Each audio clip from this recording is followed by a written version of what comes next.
नमस्कार साथियों, all exam analysis में आप सभी का स्वागत है। दोस्तों, जैसा कि आप सभी जानते हैं कि अरावली पर्वतमाला जो अरावली पहाड़ियाँ अभी चर्चा का विषय बनी हुई हैं।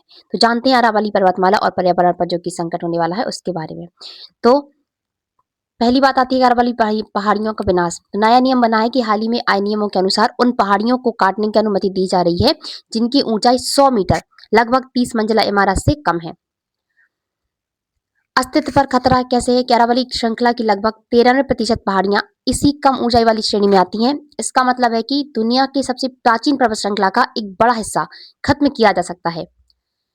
खनन पर भी इसका प्रभाव पड़ सकता है। इन पहाड़ियों के हटने से थार मरुस्थल का विस्तार होगा और वहां की रेतीली हवाएं दिल्ली और आसपास के इलाकों को बालू का कटोरा बना देंगी। हिमालय और नदियों पर इसका असर हो सकता है। ग्लेशियर का पिघलना। जब अरावली की पहाड़ियां नहीं रहेंगी, जब अरावली की पहाड़ियां नहीं रहेंगी तो उड़ने वाली रेत हिमालय की बर्फ पर जमा हो जाएगी। बालू गर्मी को जल्दी सोखती है जिससे ग्लेशियर तेजी से पिघलने लगेंगे।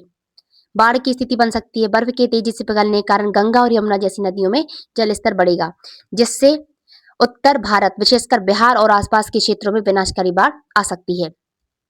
संवैधानिक सुरक्षा। छठी अनुसूची। क्या है छठी अनुसूची? यह भारतीय संविधान की वह अनुसूची है जो वर्तमान में असम, मेघालय, त्रिपुरा और मिजोरम जैसे राज्यों में लागू है। इसका उद्देश्य स्थानीय जनजातियों और वहां के संसाधनों, जमीन, जंगल, खनिज की रक्षा करना है। इसके तहत किसी भी बड़ी कंपनी या उद्योग को माइनिंग या होटल बनाने के लिए स्थानीय परिषद से अनुमति लेनी होती है। वहां केंद्र या राज्य के सीधे नियम नहीं बल्कि स्थानीय नियम प्रभावी होते हैं। लद्दाख की मांग और वर्तमान स्थिति। लद्दाख में पर्यावरण की संवेदनशीलता को देखते हुए वहां के लोग लंबे समय से छठी अनुसूची की मांग कर रहे हैं। तर्क यह है कि यदि बड़ी कंपनियां यहां बिना रोक टोक खनन करेंगी तो लद्दाख का पारिस्थितिकी तंत्र इकोसिस्टम पूरी तरह बर्बाद हो जाएगा, जैसा कि धनबाद और झरिया जैसे कोयला खनन क्षेत्रों में हुआ है। जो लोग इस सुरक्षा की मांग कर रहे हैं उन्हें वर्तमान में कानूनी चुनौतियों और विरोध का सामना करना पड़ रहा है।